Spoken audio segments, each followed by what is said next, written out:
nous avons remonté la filière de l'avocat bio dans l'un des premiers pays producteurs, le Chili, au nord de Santiago, la région de Petorca. Une zone en grande partie couverte de champs d'avocats. Un fruit qui fait la fortune de quelques cultivateurs, comme Ernesto Molina. Tout ça, c'est à moi, là. Jusque là-bas, c'est à moi. Après avoir exercé plusieurs métiers, il s'est rué sur cette activité très lucrative depuis une quinzaine d'années. Il possède aujourd'hui 60 hectares. Et pour Ernesto Molina, pas question de perdre une goutte de son or vert. Il y a vraiment beaucoup d'avocats mûrs, là. Trop, même. Je ne pensais pas qu'il y en avait autant. Il faut vraiment s'en occuper, là, hein. Après, il sera trop tard. Regarde, viens avec moi. Regarde sur cet arbre. Tous ces avocats. Ils sont prêts, ils sont mûrs. Ils vont finir par tomber, on va les perdre. On en a bien 400, 500, 600 kilos même, qu'il faut récolter tout de suite. Et il est tellement fier de faire du bio. Un vrai plus pour la planète et ses salariés. Le conventionnel, ils utilisent des produits chimiques pour traiter. Ici, les employés n'ont pas besoin de porter des masques ou quoi que ce soit, parce que ce qu'ils répandent ne va pas leur faire de mal. Ce sont des choses naturelles qui attaquent seulement ce que l'on veut traiter, mais pas les personnes. Et la terre? Pas la terre non plus, évidemment. Une vingtaine d'ouvriers travaillent ici tous les jours pour récolter les précieux fruits. Il ne faut absolument pas le faire tomber pour qu'il reste en bon état. Comme la plupart des avocats partent ensuite à l'étranger, il faut qu'il soit beau, qu'il n'ait pas de défaut.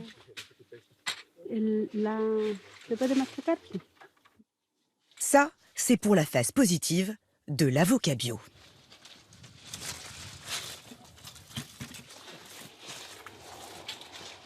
Alors, ils sont beaux ces avocats? Magnifique. Mais ces fruits que nous aimons tant ont ici un tout autre impact. Ils ont remplacé des cultures traditionnelles. Tomates, patates, salades. Pourtant, ils ne sont pas adaptés à cette région.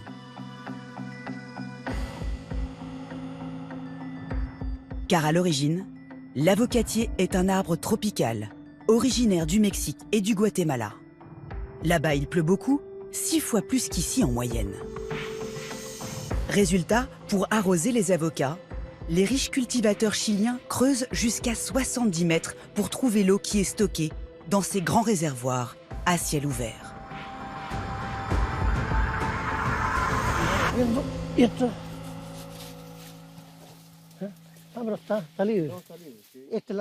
Ça, c'est l'irrigation principale qui sert pour tout le rang d'avocatiers. On arrose 4 à 5 heures tous les 2 jours. Un avocatier adulte a besoin d'environ 400 litres d'eau par semaine. C'est beaucoup, non? Oui, c'est pas mal. Comparé à d'autres arbres. Oui, par exemple, on a aussi des citronniers ici, et eux n'ont besoin que de 120 à 130 litres par semaine. C'est tout simplement aberrant. Pour faire pousser 1 kilo d'avocat, il ne faut pas moins de 1000 litres d'eau, soit 5 fois plus que pour 1 kilo de tomates. Une surconsommation qui a des conséquences désastreuses.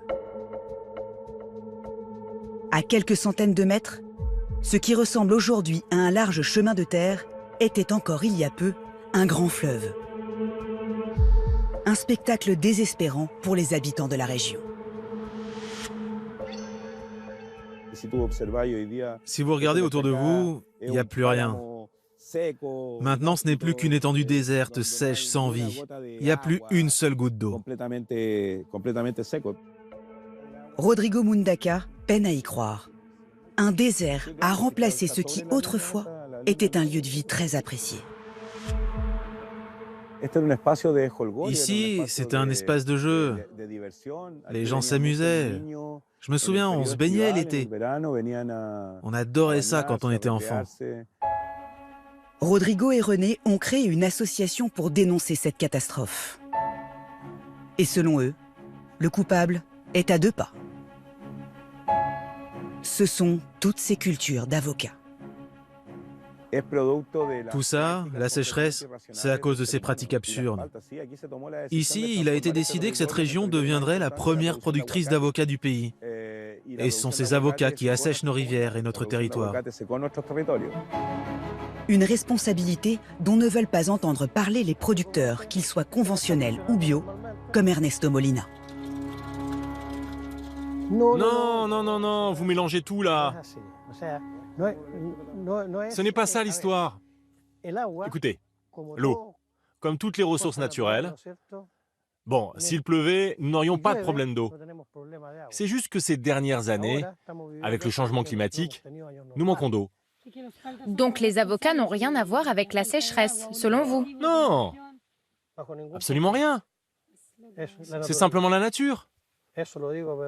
Vous savez, il y a même des théories qui disent que l'eau est en fait attirée par la végétation. Plus il y en a, plus il y a d'eau. Alors si on coupait les arbres, ça serait encore pire. Un dernier argument qui laisse rêveur.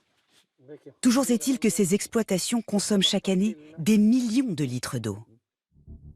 Et ces avocats bio tant appréciés seraient donc ici à l'origine d'une catastrophe écologique. Mais pas seulement. La vie quotidienne des habitants est également totalement bouleversée.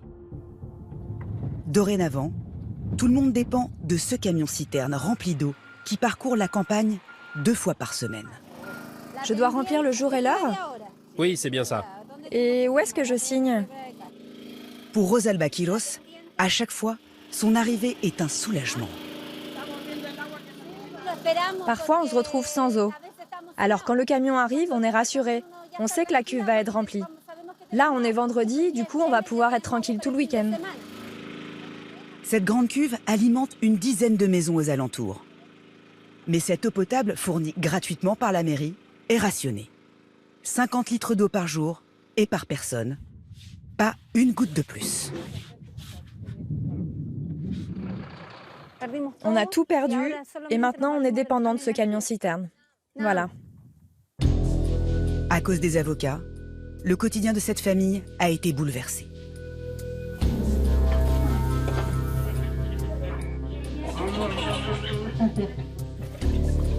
Quand elle fait la cuisine ou la vaisselle, Rosalba a dans l'évier une bassine pour récupérer la moindre goutte d'eau.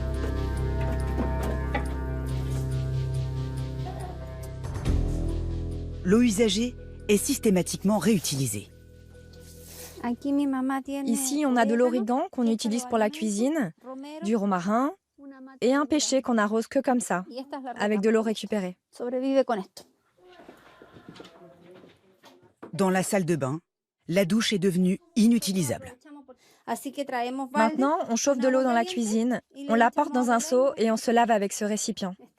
Ça me rend triste, cette situation. Parce qu'avant, on avait de l'eau ici, on avait beaucoup d'eau.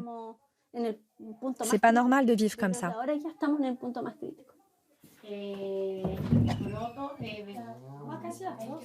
C'est bon? Alors, c'est bon? Qu'est-ce que vous ressentez par rapport à tout ça? De la peine, de la rage. On se sent impuissant. Voir comme tout disparaît autour de nous, je ne peux même pas vous expliquer comme c'est difficile. Si les avocats ont de l'eau, pourquoi nous, les êtres humains, on ne peut pas avoir d'eau? C'est une honte qu'aujourd'hui, au Chili, on nous laisse sans eau.